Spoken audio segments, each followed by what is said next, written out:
हर हर Mahadev. Channel पे नए हैं तो चैनल को सब्सक्राइब करना और लाइक करना, शेयर करेंगे। आज का विषय है कि पीपल में शनिदेव को खुश करने के लिए पीपल में क्या जलाएं। तो शनिदेव को खुश करने के लिए पीपल में क्या जलाएं, उसी विषय पे आज हम आप सभी को, भाई बहनों को मैं बताने आया हूँ कि किसी भी भाई बहन के जीवन में अगर अशांति है, दुख है, परेशानी है, बहुत घर में झगड़ा होता है, लड़ाई होता है, पति पत्नी में नहीं बनता है, तो उस परिस्थिति में आपको शनि दोष लगा हुआ होता है। इसकी वजह से आपके घर में दुख ही दुख, आपके घर में परेशानी ही परेशानी रहता है, आपके घर में बात बात में झगड़ा होता है, आपके घर में बच्चे अच्छे पढ़ाई नहीं कर पाते। तो इन सभी अगर सिम्टम आपको दिखाई दे तो आप समझें कि आपके शनिदेव दोष लगा हुआ है। तो शनि दोष यदि लगा हुआ है तो शनि दोष को कैसे ठीक करें, इसी पे आज हम विस्तार से चर्चा करेंगे। आप अगर वीडियो को सुन रहे हैं तो आप अंत तक सुनेंगे, तब जाके आपको पूरी बात समझ में आएगा।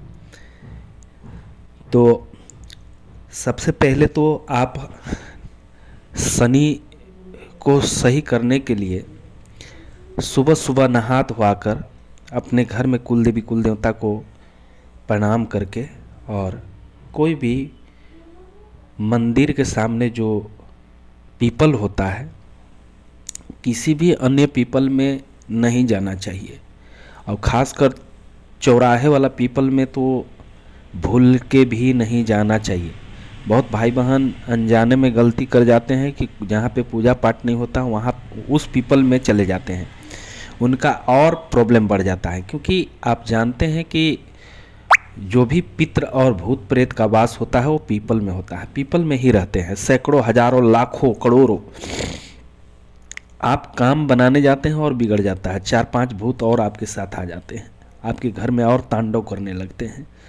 तो इसलिए कभी भी जाइए तो जहाँ पे मंदिर है, मंदिर के सामने कोई पीपल है जहाँ पे पूजा पाठ होता है, उस पीपल में जाएं और जाकर सरसों का तेल लंबा बाती में एक दीपक, मिट्टी का दीपक ले लें और जलाकर और पूरी भाव से, और अगर कोई मिष्ठान हो तो और प्रसन्न हो जाते हैं शनिदेव। अगर कोई मिठाई चढ़ा देते हैं मीठा आइटम में, तो जैसे मिश्री हो गया, पेड़ा हो गया, लड्डू हो गया, ऐसे चढ़ा सकते हैं। अगर नहीं भी चढ़ाते हैं तो सिर्फ सरसों का तेल का दीपक उनको दिखा के बोलते हैं कि हे शनिदेव महाराज, मेरे घर का सारी बाधा नष्ट कीजिए और मेरे ऊपर सदा सदा कृपा बनाइए।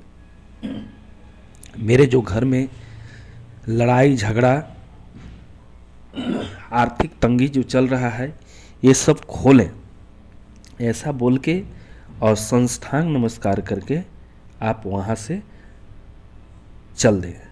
दूसरी बात, दीपक को आप दक्षिण की दिशा करके रख सकते हैं या पूरब भी रख सकते हैं, दोनों करके रख सकते हैं। आपका मुंह किधर होना चाहिए? पूरब दिशा की ओर होना चाहिए। जब दीपक आप वहाँ पे लगाएंगे तो पीपल के पास आपका मुंह जो पूरब दिशा की ओर होना चाहिए। हाँ, एक बात और, अगर आप धूप दीप दिखाते हैं तो और आपको लाभ मिलना चालू हो जाएगा। आप देखेंगे कि 21-22 आप पीपल में 21-22 शनिवार तक आप करते करते आपके घर में जो अशांति था वो 50% ठीक होना चालू हो जाएगा, ऐसा आपको प्रतीत होगा। तो पीपल में कौन रहता है ये भी मैं बता देता हूँ। जैसे क्या है कि पूजा वाला जो पीपल होते हैं, तो पीपल में ब्रह्म होते हैं। अब ब्रह्म कौन बनता है? तो ब्रह्म वो बनता है जो मंदिर का पुजारी होता है, जो हमेशा मंदिर में सेवा किया है, पूजा पाठ किया है, तो वही ब्रह्म बनते हैं। तो पीपल में अगर आप मंदिर वाला, पूजा पाठ वाला पीपल में आप अगर जाते हैं तो आपको कोई नुकसान नहीं होगा। इसलिए नुकसान नहीं होगा कि ब्रह्म जो होते हैं पुजारी होते हैं। पुजारी कभी किसी का अहित नहीं समझते हैं, वो हमेशा किसी को हित करने का कोशिश में रहते हैं। इसलिए ब्रह्म का जो पद मिला हुआ होता है वो पुजारी को मिला हुआ होता है। इसलिए आप जब भी जाएं तो जहाँ मंदिर है, जहाँ पे पीपल में पूजा पाठ होता है, उस पीपल में जाएंगे तो आपको निश्चित रूप से शांति मिलेगा। और यदि कोई जहाँ पे कोई पूजा ही नहीं हो रहा है उस पीपल में जाएंगे तो आपको नुकसान भी हो सकता है। इस बात का हमेशा आप सभी भाई बहनों को ख्याल रखना चाहिए। मैं इसीलिए वीडियो बनाया हूँ कि बहुत सारे भाई बहन को पता ही नहीं है कि किस पीपल में पानी देना चाहिए, किस पीपल में दीपक जलाना चाहिए, किस पीपल का पूजा कर चाहिए। ऐसे जगह पर चल जाते हैं, सुनसान जगह पर चल जाते हैं, चौक चौराहे पर चले जाते हैं, जो 198 वो शक्तियाँ चलते रहते हैं और वहाँ पे जाकर बल्कि अपना नुकसान करके आ जाते हैं और उनको पता भी नहीं चलता कि मेरे घर में क्या क्या आ गया और बीच में पछताना पड़ता है। तो बहुत सारे भाई बहन को तो ये पता ही नहीं होता कि शक्ति है क्या, कहाँ से चलते हैं, कैसे चलते हैं, चौक चौराहे पर कितने होते हैं। वो तो सिर्फ कमाने और खाने में लगे रहते हैं, बाकी न जाने कौन सा कितने चौकी तक जाके अपना भूत प्रेत झड़वा कर भी ठीक नहीं हो पाते हैं। अगर आप चाहें तो अपने मंदिर से ही आप ठीक हो सकते हैं। आपके आत्मा में ही सभी तरह का गुण विद्यमान है। हम लोग ये बात को नहीं समझ पाते हैं। इसका नतीजा होता है कि हम लोग जीवन भर दुखी रहते हैं।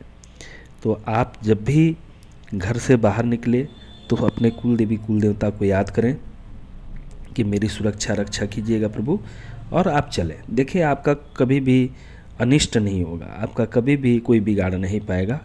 तो हम लोग यही काम गलत कर देते हैं कि अपने घर के देवी देवता को उस हिसाब से मान सम्मान नहीं देते हैं और बाहर के देवी देवता को हम लोग पूरी मान सम्मान देते हैं। तो उसी प्रकार से अपने कुल देवी कुल देवता रुष्ट हो जाते हैं और वो आपको नीचे गिराना चालू कर देते हैं और आप धीरे धीरे नीचे गिर जाते हैं।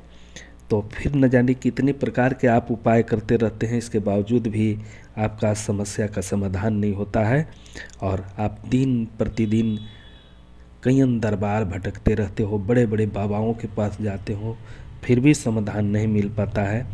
तो आप हार थक कर फिर अपने कुल देवी कुल देवता को मनाना चालू करते हो।